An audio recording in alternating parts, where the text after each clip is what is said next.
오늘 이부 예배 나오신 성도님들 한 분 한 분에게 하나님의 그 말씀의 은혜가 가득 풍성히 넘치기를 진심으로 축복하며 기도드립니다. 우리 성도님 여러분들은 섬기는 것을 좋아합니까? 아니면 섬김 받는 것을 좋아하십니까? 솔직해지면 됩니다. 섬김 받는 거 좋아하시죠? 네, 제가 그 얘기를 듣고 싶었습니다.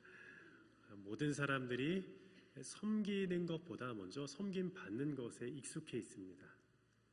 사실 그 이유는요, 우리들이 이 태어날 때부터의 상황을 보면 돼요. 우리들이 이 갓난아이로 태어났을 때에 혼자 자립할 수 있는 사람은 아무도 없기 때문입니다. 태어나서 의사 선생님과 간호사 선생님 그리고 양육자의 도움을 입어서 그 아이가 자라나게 되고 성숙하게 되고 그리고 장성한 성인에 이르기까지 합니다. 우리 한번 여기에 계신 분들 자녀손들을 키우시면서 얼마나 많이 손이 가셨어요, 그렇죠? 손이 많이 간다는 표현 하잖아요. 사실 근데 그것이 바로 섬김이란 표현이거든요. 저도 이 아이들을 키우면서 아이들과 어떻게 하면 이 친밀한 유대감을 키울 수 있을까 고민을 하다가 저희 집사람이 제안을 했던 것이 있습니다. 여보, 사역이 아무리 바쁘더라도 혹시 집에 일찍 오걸라 아이들 한번 목욕시켜줘요. 참 요즘 신세대 아빠였던 것 같아요, 당시로는요. 그래서 제가 일찍 퇴근을 하면 가능한 아이들 따뜻한 물을 받아 넣고 씻겨주려고 노력을 했어요. 보니까 그것이 아이들이 어렸을 때에 기억이 났을런지는 모르겠어요. 그런데 그것이 실제로 이 심리학적으로도 이 아이와 부모와의 유대관계를 아주 높여주는 요소라고 이야기를 하더군요. 이처럼 우리들은 먼저 이 땅에 태어났을 때에 내가 섬기는 존재가 아니라 섬김을 받는 존재라는 것을 우리들은 오늘 이 설교 말씀을 들으면서 끝까지 우리가 염두하면서 말씀을 드렸으면 좋겠습니다. 이 부모의 이 도움은 부모의 섬김이라 표현할 수 있고, 이 교사가 아이들을 가르치고 돕는 것은 교사의 섬김이라 말할 수 있습니다.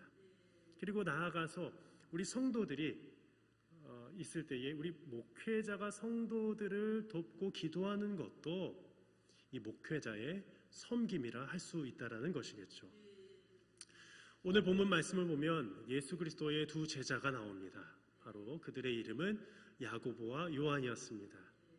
이 둘은 이 베드로와 더불어서 수제자에 들 만큼 아주 예수님과 친밀했던 제자들이었어요. 그래서 예수님의 일거수일투족을 다 알았고 또 예수님의 모습을 가장 가까이서 볼 수 있었던 이 제자들이었습니다.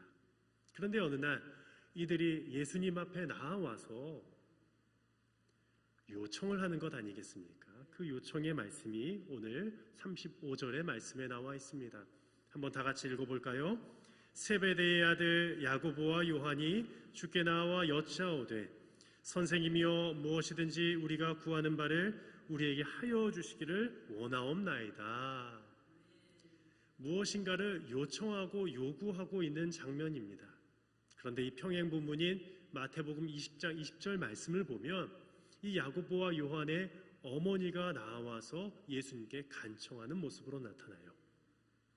어머니가 간청을 했더니 아니면 오늘 본문처럼 야고보와 요한이 나와서 직접을 간청을 했던지 간에 이 가정 가운데에는 이런 마음이 있었던 것 같아요. 무엇이냐? 예수님을 오랫동안 알고 있으면서 그동안 자신들이 해왔던 헌신과 희생의 모습을 좀 알아달라는 것이에요. 당연한 것이겠죠.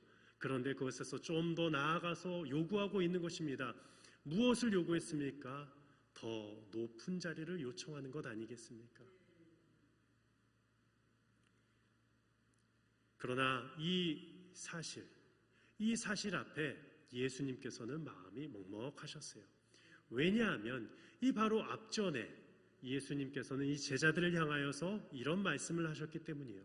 나는 이제 대제사장과 서기관들에게 핍박을 받아 능욕을 받고 침뱉음을 받으며 이제 십자가 길을 걸을 수밖에 없다라고 마지막 순환 3차 예고를 오늘 이 본문 말씀 바로 앞에 하셨기 때문입니다.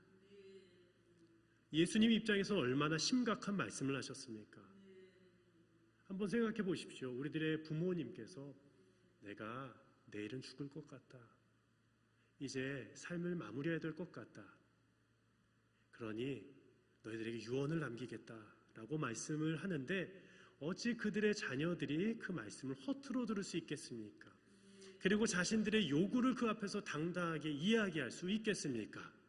그런데 오늘은 이 두 제자가 이 이야기를 듣고서도 자신들의 요구를 하고 있다는 것이에요. 바로 이 두 제자는 자신들의 이익에만 몰두하고 있었다는 것입니다. 이에 대해 주님은 이렇게 말씀하셨습니다. 36절입니다. 이르시되 너에게 무엇을 하여 주시기를 원하느냐. 마음이 편치는 않으셨을 거예요. 그럼에도 불구하고 예수님께서는 제자들에게 물어보셨어요. 그럼 너희들이 무엇을 원하느냐? 몰라서 물어보신 것이 아닙니다. 모든 것을 다 아시는 예수 그리스도께서 그들 스스로가 그들의 속마음을 이야기하기를 원하셨어요. 이 상담왕에서도 이것을 가장 중요한 기법이라고 합니다. 이 코칭에서도요, 당신이 원하는 것이 무엇입니까? 라는 질문을 할 때에 이들의 솔직한 마음을 털어놓게 된다는 것이에요. 이때다 싶어서 야고보와 요한은 그들의 속마음을 이야기했습니다. 37절 말씀이었는데요. 한번 다 같이 읽어보겠습니다. 여짜오되 주의 영광 중에서 우리를 하나는 주의 우편에 하나는 좌편에 앉게 하여 주옵소서. 그들의 속내가 드러난 거예요. 분명한 의도가 나타난 거예요. 야고보와 요한은 높은 자리를 달라고 요구한 거예요. 요즘 말로 하자면 조선시대 때는 왕이 있으면 이제 영의정, 좌의정, 우의정 자리를 달라고 야고보와 요한이 이야기한 겁니다. 요즘 이 대통령제가 있다면 국무총리 자리일까요? 이 높은 자리를 달라고 요구를 하는 거예요. 이 일로 인해서 그들의 이 속마음이 예수님 앞에 온전히 다 드러내게 된 거예요. 사실 예수님 입장에서 보면은 안타까운 상황이었습니다. 2, 3년 동안 그렇게 제자 훈련을 하였는데 지금 와서 말이 그들의 욕심과 원하는 것을 요구하고 있다니 예수님께서는 마음이 답답하셨을 겁니다. 그들이 진정 복음이 아니라 그동안 높은 자를 위해서 나를 따라다녔냐라는 질문을 하셨을 거예요. 바로 그때 또 예수님은 그들에게 이렇게 얘기하신 겁니다. 38절입니다. 예수께서 이르시되 너희는 너희가 구하는 것을 알지 못하는도다. 내가 마시는 잔을 너희가 마실 수 있으며 내가 받는 세례를 너희가 받을 수 있느냐.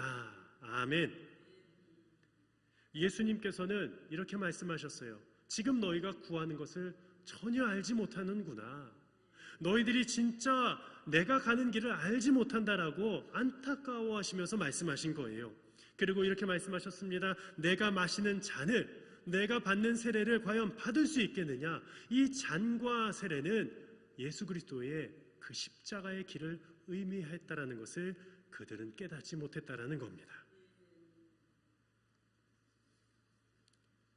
이 대림절 넷째 주일을 맞이하여서 우리들은 늘 이 아기 예수님의 오심을 묵상해야 되는데 바로 그 예수님의 모습이 어떠한 모습이었는지를 우리들은 날마다 묵상해야 됩니다. 우리들이 예수님의 모습은 어떠한 모습이셨습니까? 결코 왕의 모습이 아니셨습니다. 화려하거나 웅장한 모습이 아니었습니다. 아주 작은 가정에, 평범한 가정에 태어나셔서 아주 낮은 곳에 임하셨습니다. 우리가 잘 아는 베들레헴 말 구유에 태어나셨는데 바로 그 구유는 무엇입니까? 가축의 밥그릇인 거예요. 그 오물 냄새와 그 밥 냄새가 진동하는, 가축의 냄새가 진동하는, 그 악취가 진동하는 그 가장 낮은 곳에 임하신 분이 바로 예수님이셨다라는 거예요. 만약 예수님께서 화려한 왕궁에서 태어나셨다라면 그 낮은 자들의 심정을 어찌 알 수 있겠습니까?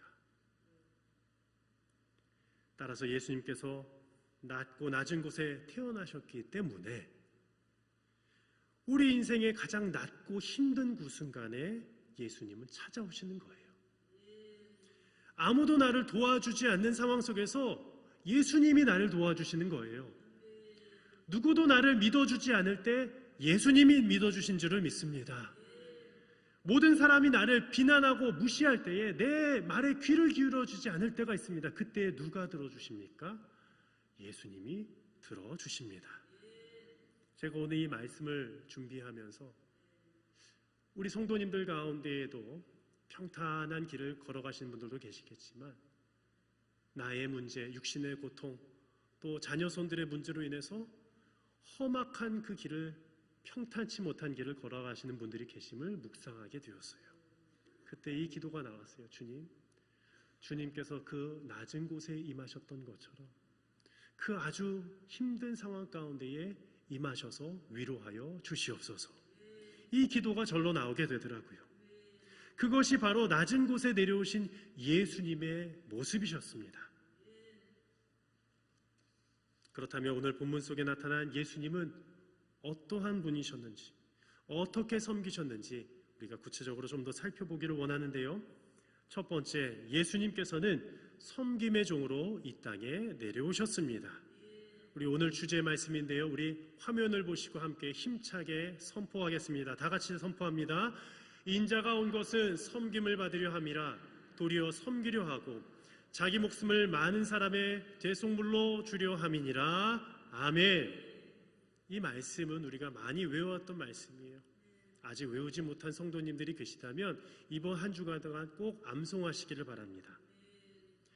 바로 예수님께서 인자가 온 것은 예수님 자신께서 온 이유와 목적에 대해서 말씀하시는데 그 첫 번째가 섬김을 받으려 함이 아니라 도리어 섬기려 왔다라고 말씀해 주셨어요. 이것이 당시 대제사장들과 서기관들에게 있어서는 그대 유대 풍습 가운데서는 도저히 납득할 수 없는 일들이었습니다. 제자들에게 있어서는 또한 주로 그리스도로 인정함을 받았지만 주변에 있던 많은 사람들이 예수님을 랍비로 칭하였죠. 어떻게 랍비가 섬길 수 있단 말입니까? 랍비는 섬김을 받는 존재인데요. 도저히 이해할 수가 없었습니다. 하지만 예수님은 분명히 말씀하셨어요. 나는 섬기러 왔다. 제가 10월 둘째 주에 꿈의 숲 교회에 청빙 설교 처음 왔을 때에 꿈의 숲 교회를 처음 마당들을 밟은 것 같아요. 사실 오고 가면서 이렇게 몇 번은 본 적이 있었습니다. 그러면서 야, 저 교회 참 너무 이쁘고 좋은 교회다. 야, 저 교회는 누가 섬기실까? 한번 이 교회 한번 와보고도 싶다라고 했는데 그게 벌써 그건 한 수년 전이었거든요. 근데 제가 사실 이 청빙 공고가 뜬 것을 보고 저 같은 사람이 과연 써도 될까라는 마음으로 썼습니다.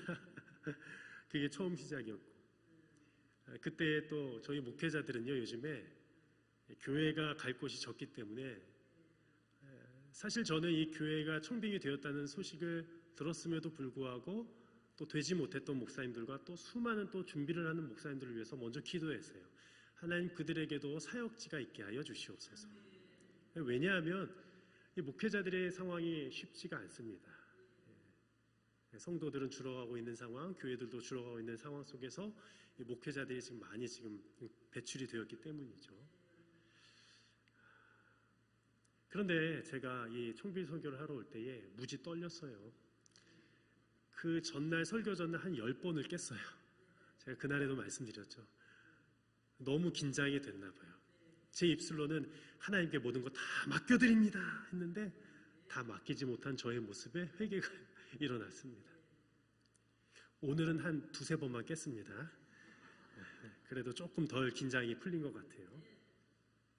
그런데 이렇게 제가 열심히 준비하고 청빙 설교를 왔는데 한 6시 반 이전에 도착했던 것 같습니다. 7시 반 예배인데 그래서 1시간 전에 먼저 와서 좀 기도해야 되겠다 싶었는데 밑에서 한 분이 이렇게 마당을 쓸고 계시는 거예요. 그분과의 첫 만남이었어요. 제가 실명은 거론하지 않겠습니다.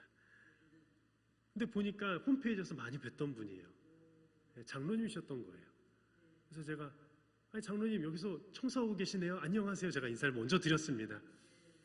장로님도 제가 이제 설교하러 온 줄 알고 안내해 주시면서 본당으로 제가 착석을 했습니다.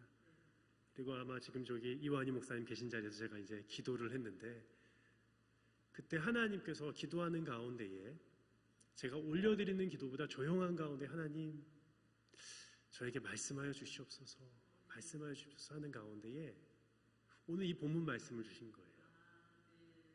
승찬아, 너가 설교하는 것은 섬기러 온 것이다. 설교는 섬김이다. 너의 결과 상관없이 다 그냥 섬기는 마음으로 성도들을 섬겨라 라는 마음을 주셨다라는 거예요. 그리고 그 말씀 가운데에 제가 은혜를 받아서 인자가 온 곳은 섬김을 받으려 함이 아니라 도리어 섬기려 하고 자기 목숨을 많은 사람의 대속물로 주려 함이니라 라는 말씀을 매일같이 묵상했다라는 거예요. 그리고 부임하고 나서 제가 이번 주 화요일부터 새벽에 참석을 했습니다. 아직 제가 이제 참석만 하고 설교는 또 이제 다음 주부터 할 텐데요. 참석을 하고 예배를 드리고 기도하고 한 6시 반에 이제 내려가는데 또 한 분께서 이렇게 로비를 청소하고 계시더라고요. 한 남성분께서. 딱 보니까 그분도 은퇴하신 원로 장로님이시더라고요. 그래서 제가 놀랐어요. 아니, 장로님 여기서 청소하고 계시네요. 여기는 장로님들이 청소를 다 하시나 봐요. 그래서 깜짝 놀랐습니다. 그리고 저는 충격이었어요. 너무 존경스럽더라고요. 그런 모습들이. 죄송합니다. 물론 권사님들, 안수집사님들, 성도님들 다 봉사자라 생각합니다. 다 봉사하십니다. 근데 제가 본 게 다 장로님들만 어떻게 뵀어요, 그날따라. 그래서 제가 마음이 너무 귀하시네 해서 이게 아침에 이제 잠깐 샌드위치를 사려고 하는데 파리바게트에서 저만 먹으려고 했는데 제가 마음에 계속 찔리더라고요. 장로님 거 하나 더 사가야지 하고 장로님께 샌드위치 하나를 사다 드렸어요. 또 어제는 엊그제 눈이 와가지고 아직 쓸지 못한 것은 빙판길이 된다고 해가지고 좀 걱정을 했는데 이 마당에 나가 보니까 또 이 남자 성도님 3분이 막 빙판길을 쓸고 계시더라고요. 또 보니까 2분이 또 신무장로님 또 한 분이 그 관리 집사님께서 마당을 열심히 쓸고 계시는 거예요. 제가 염화칼슘 좀 뿌리라고 하니까 염화칼슘도 뭐 위급한 상황에 뿌리겠지만 그러면 건물들이 상한다고. 저는 몰랐어요. 그래서 손수 다 쓸더라고요. 여러분들 안 넘어지셨죠? 덕택입니다. 꼭 기억하시기 바랍니다. 그래서 저도 감동받아서 목양실에서 커피 뽑는 기계에서 커피를 받아다가 3잔을 제가 돌려드렸어요. 추운데 따뜻하게 그래도 몸이라도 녹이시라고. 제가 이 모습을 보면서 감동을 받았어요. 교회의 어른들이 이렇게 섬기시는구나. 이분들 뿐만이겠습니까? 오랜 세월 49년 동안 지금 여기까지 그런 섬기시던 분들, 장로님, 권사님, 이 자리에 계신 분들이 계셔서, 우리 집사님들이 계셔서, 우리 찬양대원분들이 계셔서 우리 꿈의 숲교회가 아름답게 세워진 줄을 믿습니다. 바라기는 앞으로도 어른 세대들뿐만 아니라 우리들의 자녀손들도 나와서, 좀 더 나와서 그 섬김의 자리로 나아가시기를 간절히 기도해 주십시오. 그때 그 기도가 이루어질 줄을 믿습니다. 2번째, 예수님께서는 이 제자들이 겸손한 종이 되기를 소망하셨습니다. 오늘 마가복음 10장 43절 44절 말씀인데요, 우리 함께 힘차게 읽어보겠습니다. 너희 중에는 그렇지 않을지니 너희 중에 누구든지 크고자 하는 자는 너희를 섬기는 자가 되고 너희 중에 누구든지 으뜸이 되고자 하는 자는 모든 사람의 종이 되어라 하리라. 아멘. 먼저 오늘 이 말씀 앞절에 너희 중에는 그렇지 않을지니, 그렇게 하지 말라라고 말씀하셨어요. 그 모습은 42절에 나와 있는데 이 말씀은 무엇이냐? 이방인들의 집권자들이 부리는 것처럼 그 권세를 부리지 말라라고 주님 말씀하신 거예요. 다스리지 말라라는 거예요. 그렇게 하지 말고 오히려 너희 중에 크고자 하는 자는 섬기라 말씀하신 거예요. 그리고 으뜸이 되고자 하는 자는, 가장 높은 자리에 오르고자 하는 자는 종이 되라. 특별히 오늘 말씀에는 모든 사람의 종이 되라 말씀하신 거예요. 이 마태복음 말씀에는 너희들의 종이 되라 말씀하셨어요. 제한적이었습니다. 이 마가복음에서는 확대시켜서 모든 사람의 종이 되는 거예요. 저도 기도하는 바가 있습니다. 저도 종으로서 이 자리에 왔습니다. 그런데 성도님, 어떤 유력한 성도님들만 섬기는 게 아니에요. 장로님들만, 권사님들만, 항존직들만 섬기는 것도 아니고 가장 어린 아이들까지 섬기는 자, 그게 바로 목사 아니겠습니까? 우리 성도님 여러분들도 마찬가지라는 거예요. 내가 편한 사람, 나와 좀 관계 있는 사람만 섬기는 것이 아니라 모든 사람이 종이 되어야 하리라 라는 말씀이 오늘 이 순간 우리 모두에게 주시는 말씀인 줄을 믿습니다. 얼마 전 제가 새롭게 소설을 종종 보는데요, 이 주영훈 씨가 이게 사회를 잘 보잖아요. 그분도 목회자의 자제분으로 알고 있는데, 한 회사의 대표가 나와서 간증을 하시는데, 아마 여러분들도 잘 아시는 회사입니다.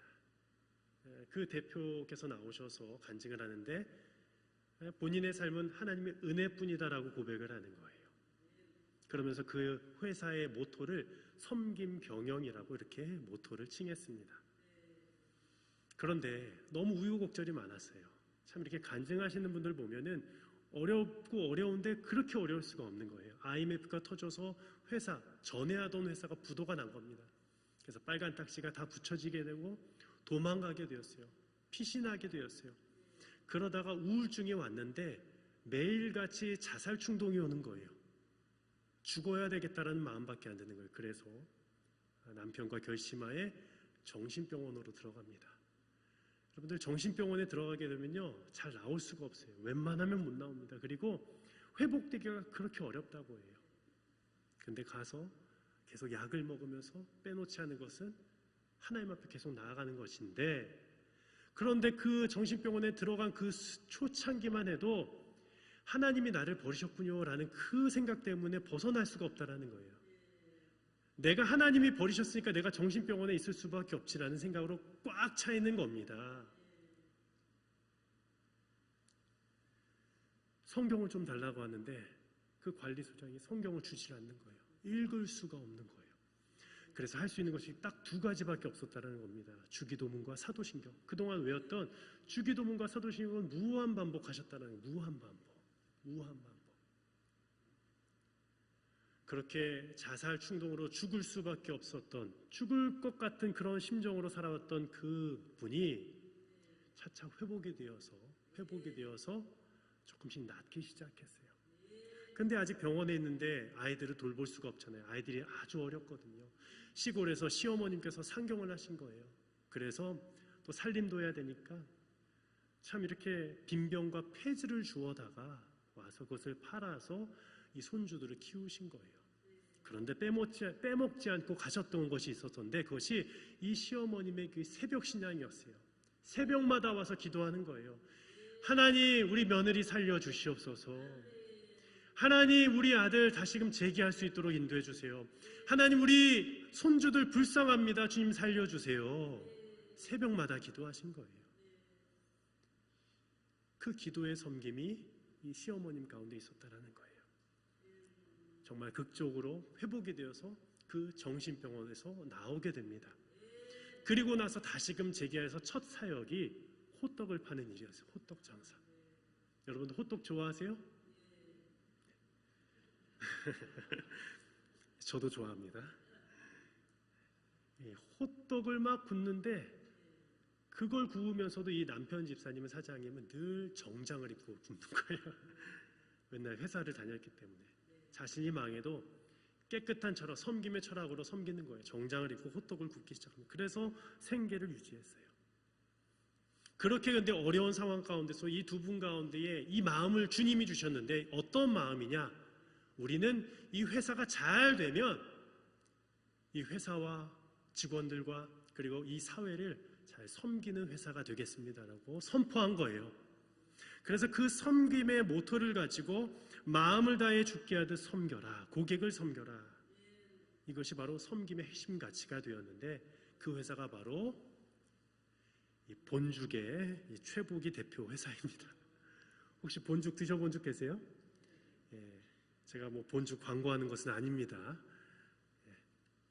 제가 보니까 참 신앙이 너무 기쁘시고 그 삶이 너무나도 참 우여곡절 가운데서도 하나님이 인생 역전을 해주신 것을 제가 그 간증을 통해 듣는데 너무 마음에 와닿더라고요. 그런데 제가 여러분들 이 간증을 듣고 나서 여러분들 그냥 성공 스토리를 알려드리는 것이 아닙니다. 하나님이 그분을 어려운 가운데 어떻게 만나 주셨는지에 대해서 저는 느꼈어요. 이것이 성공 스토리가 아니라 섬김의 스토리로 나아갈 수 있는 하나님의 비전이었구나라는 것을 깨닫게 된 거예요. 우리 성도님들의 삶도 이와 같았으면 좋겠습니다. 우리들은 가장 힘들고 어려울 때에 사업의 번창만을 위해서 기도해 오셨습니까? 기도할 수 있습니다. 그런데 예수님께서는 우리에게 베푸신 그 은혜를 날마다 감사하면서 어떠한 환경 속에서도 하나님 나라 위하여 오늘도 섬기겠습니다. 오늘도 섬기겠습니다. 내가 이 직분 내려놓고 싶은데 오늘도 섬기겠습니다. 혹시 오늘 직분 내려놓고 싶은 사람들 마음에 많이 찔리실 텐데 죄송합니다. 제가 찔리시라고 얘기하는 거 아니에요. 다시금 도전을 주고자 그 섬김을 주님께서 주셨기 때문에 그 섬김을 포기하지 않으셨던 예수님이 있기 때문에 우리의 섬김도 포기하지 않고 앞으로도 더할 줄을 믿습니다. 우리에게 건강 주시는 그때에 하나님 나라 위하여 기쁨으로 섬기는 우리 귀한 꿈의 숲교회 성도님들이 되시기를 진심으로 축복하며 기도합니다. 세 번째는 우리 함께 믿음으로 화면을 보고 고백할까요? 함께 읽습니다. 예수님께서는 우리를 위해 십자가에서 완전한 섬김을 보여주셨습니다. 아멘. 오늘 주제 말씀이었죠. 다시 한번 우리 함께 읽도록 하겠습니다. 인자가 온 것은 섬김을 받으려 함이 아니라 도리어 섬기려 하고 자기 목숨을 많은 사람의 대속물로 주려 함이니라. 아멘.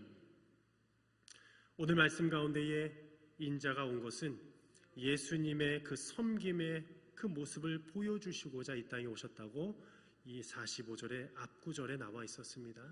그런데 그 구체적인 모습은 이 45절의 하반절에 나와 있습니다.